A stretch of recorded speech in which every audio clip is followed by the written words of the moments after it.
তাআলা কৃপণ নয় রে। আপনি আমি কৃপণ হইতে পারি।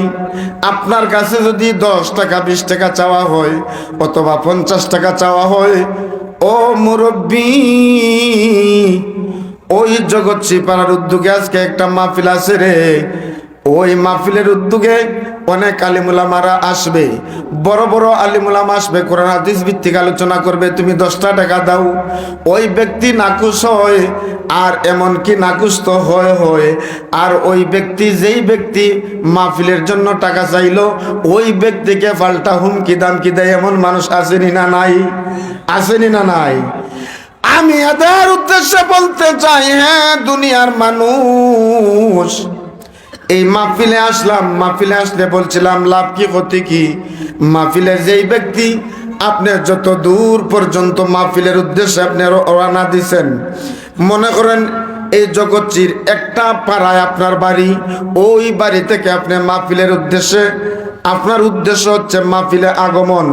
আপনি ঘর থেকে বাইর হইছেন, ঘর থেকে বাইর হওয়ার পর আপনি যতটা কদম দিয়েছেন, মাহফিলে আসতে যদি আপনার 200টা কদম দেওয়া লাগে, মাহফিলে আসতে যদি আপনার 100টা কদম দেওয়া লাগে, মাহফিলে আসতে যদি আপনার 500টা কদম দেওয়া লাগে, প্রত্যেকটা কদমে কদমে আমার আল্লাহ পাক রব্বুল আলামিন আপনার আমার নামায় আমলের মধ্যে সওয়াব লিয়া দিবেন। চিৎকার দিয়ে বলেন সুবহানাল্লাহ।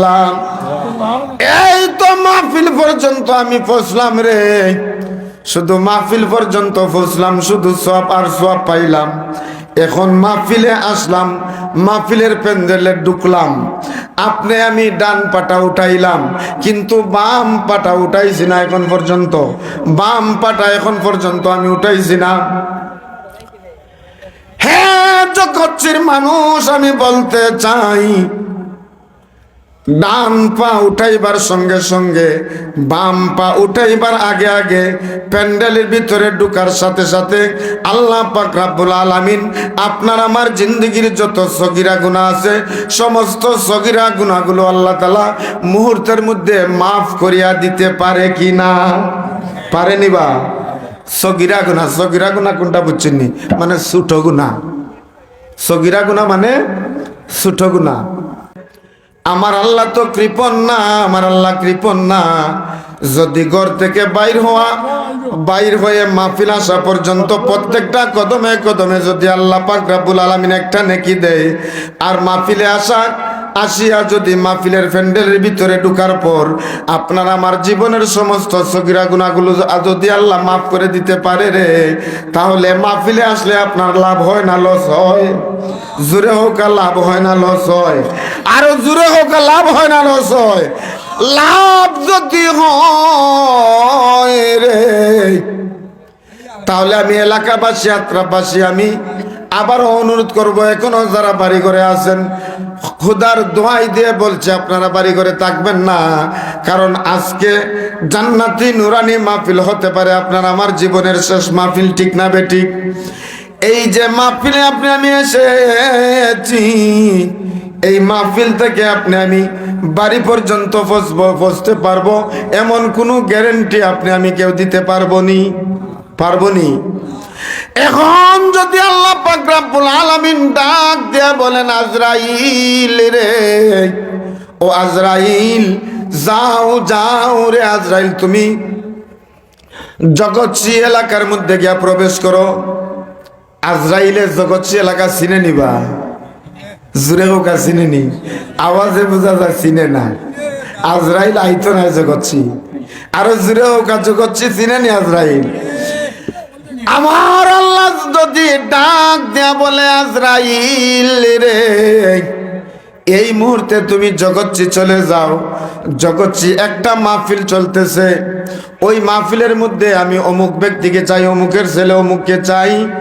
যত বড় আপনি আমি জমিদার থাকি না কেন, যত বড় অহংকারী থাকি না কেন, যত বড় পাপী থাকি না কেন, যত বড় নেককার থাকি না কেন, যত বড় শক্তিশালী থাকি না কেন, আজরাইল যদি আপনাকে আমাকে পাকড়াও করে রে, আর একটা মুহূর্ত আজরাইল আপনাকে আমাকে সময় দিবেনি।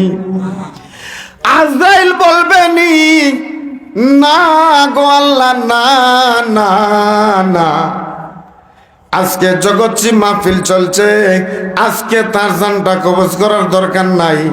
আজকে জগৎজি মাহফিল চলছে, মাহফিলটা শেষ করুক, তারপরে তাকে আমি পাকড়াও করব, এমন কথা আজরাইলে কইবনি? হইতো না। এ দুনিয়ার বাবারা, মুরব্বী বাবারা, তরুণ যুবক ভাইয়েরা, আমি অনুরোধ করব আপনাদেরকে, এখনো ভালো আছে, এখনো সময় আছে। রাত মনে হয় এখনো 10টা হয় নাই, 10টা হয়েছে নি, কিন্তু আপনাদের এলাকার উদ্যোগে আপনারা অক্লান্ত পরিশ্রম করার বিনিময়ে আজকের এই জান্নাতি মাহফিল, ঠিক না বেঠিক?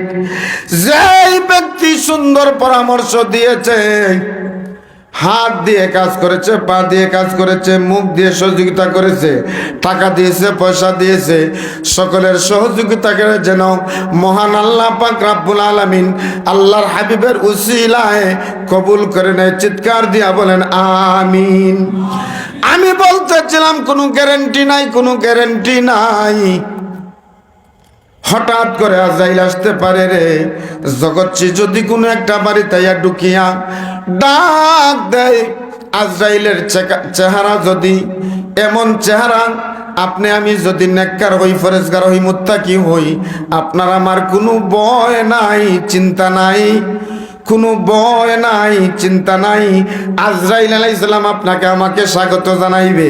শুধু আজরাইল স্বাগত জানাইবে না রে, আজরাইলের সঙ্গে আরো 500 ফেরেশতা আজরাইলের সঙ্গে সহযোগী হয়ে আপনার আমার একজন নেককার ব্যক্তির জান কবজ করার জন্য আপনার আমার বাড়িতে আগমন করবে। চিৎকার দিয়ে বলেন সুবহানাল্লাহ। যেমন একজন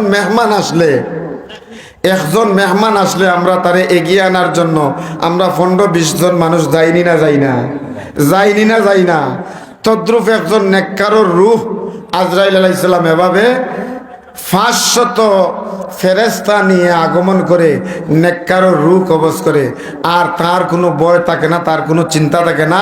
আল্লাহ পাক রব্বুল আলামিন বরং আল্লাহর ওই বান্দাকে সালাম পর্যন্ত জানায়। চিৎকার দিয়ে বলেন সুবহানাল্লাহ।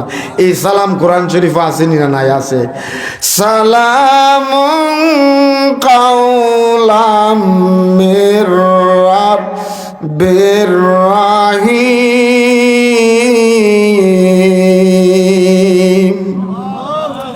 আল্লাহর পক্ষ থেকে, আপনার প্রতিপালকের পক্ষ থেকে আপনাকে আমাকে সালাম। এত বড় দাম, এত বড় মর্যাদা, এত বড় ইজ্জত আপনি আমি পাইলাম কোথা থেকে জানেননি? আমি সেদিকে যাব পরে। আমি বলছিলাম একজন নেককারের রূহ এভাবে কবজ করা হয়, এমন কি আল্লাহর সুন্দর তৈরি জান্নাতটা আপনার আমার চোখের সম্মুখে তুলে ধরা হয়, এদিকেও আমি যাইব না। আর একজন গুনাহগার, বদগার, নাফরমানের জানটা কিভাবে কবজ করা হয় জানেননি? তার চোখের সম্মুখে কিভাবে আজরাইলে দেখা দেয় জানেননি? আজরাইলটা এমন ভাবে, এমন সুরত নিয়া দেয় আপনার আমার সম্মুখে দেখা দিবে রে। আপনি তার দিকে, আজরাইলের দিকে তাকাইলে দেখবেন তার মাথাটা আকাশে, পা দুইটা জমিনে। চিৎকার দিয়ে বলেন সুবহানাল্লাহ। ডাক দিয়া বলবে, কে গো তুমি? এই জগৎ আমার বাড়িতে তুমি কে? তোমার ঘর কোথায়? তোমার বাড়ি কোথায়? তুমি কোথা থেকে এসেছো? এর আগে তো আমি তোমাকে কোনোদিন দেখলাম না, দেখার কথা নেই। এর আগে তো আমি তোমাকে কোনোদিন দেখলাম না, তুমি কোথা থেকে এসেছো? আজরাইল ডাক দিয়া বলবে, বুকারে, যেই ঘরের মধ্যে তুই বসবাস করতেছ, ওই ঘরের মধ্যে কোনো একদিন তোর বাবা ছিল। সত্য না মিথ্যা? সত্য না মিথ্যা? ওই ঘরের মধ্যে কোনো একদিন তোর বাবা ছিল রে। তোর চোখের সম্মুখ থেকে তোর বাবার জানটা আমি কারিয়া নিয়ে গেছি আজরাইল। আজকে ওরে আমি আজরাইল তোর সন্তান, সন্ততি, স্ত্রী, পুত্র প্রত্যেকের চোখের সামনা থেকে তোর জানটা আমি আজরাইল কেড়ে নিব। দুনিয়ার এমন কোনো শক্তি নাই, মৌলভীবাজারবাসীর এমন কোনো শক্তি নাই, জগৎবাসীর এমন কোনো শক্তি নাই আমি আজরাইল আলাইহিস সালামকে বাধা দিয়ে আটকায়া রাখতে। চিৎকার দিয়ে বলেন সুবহানাল্লাহ, সুবহানাল্লাহ। ওই ব্যক্তি বলবে, না না না রে আজরাইল, না না, আমি বড় হতভাগা রে, আমি বড়ই হতভাগা।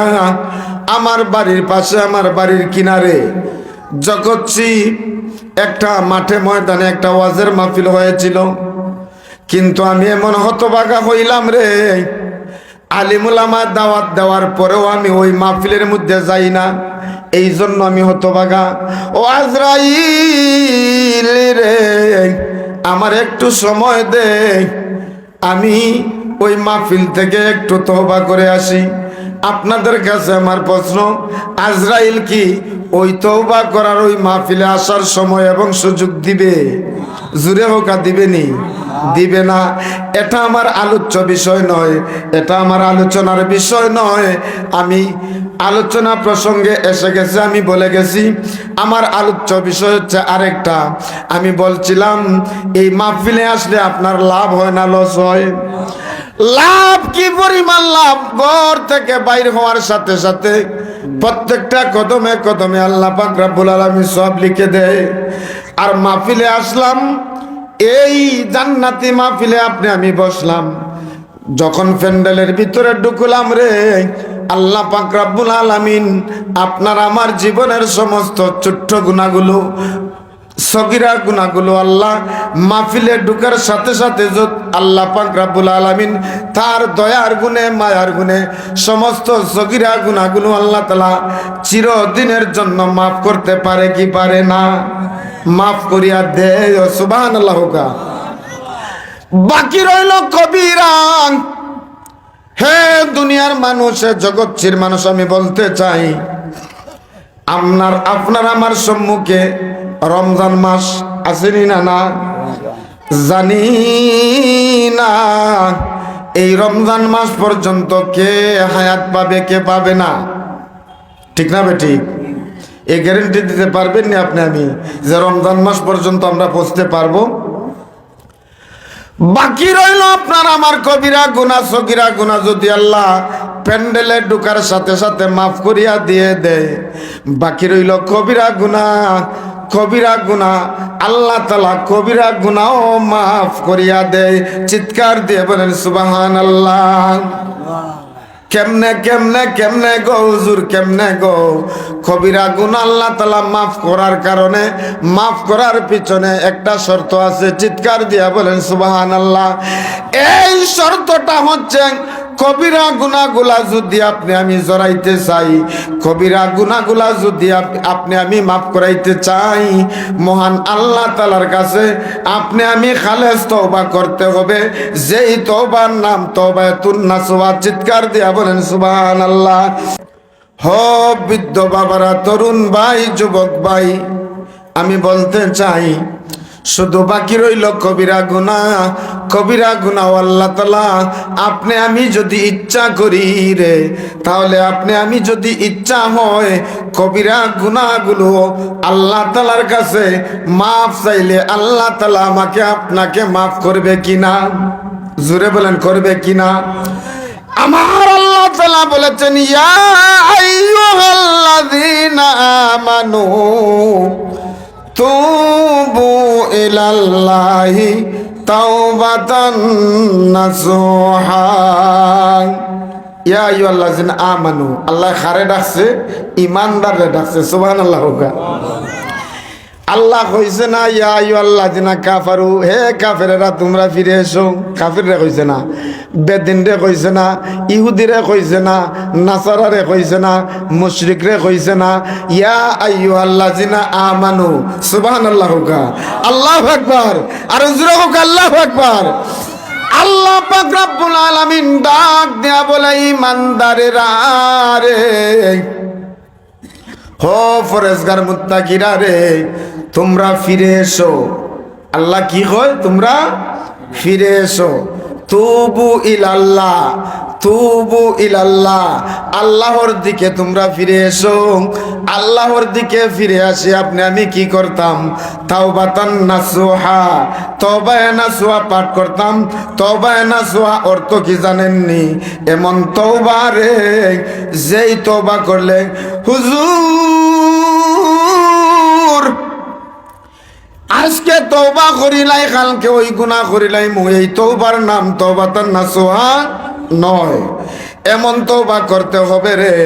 এই মাহফিলে আসলাম আল্লাহ গো, কোরআন হাদিসের আলোচনা শুনিয়া আমার পাথরের মতো হৃদয়টা মমের মতো গলে গেছে। চিৎকার দিয়া বলেন সুবহানাল্লাহ। আমার পাথরের মতো মনটা মমের মতো গলে গেছে গো আল্লাহ। আল্লাহ গো, আমি অত্যন্ত গুনাহগার, আমি এমন গুনাহগার, আমি আমার মতো গুনাহগার এই পৃথিবীর জমিনে, আল্লাহর আসমানের নিচে, এই জমিনের উপরে আর দ্বিতীয় কেউ নাই গো আল্লাহ। আল্লাহ গো, জীবনের মতন তওবা করলাম গো, জীবনের যতদিন বেঁচে থাকবো আর কোনো দিন নামাজটা ছাড়বো না।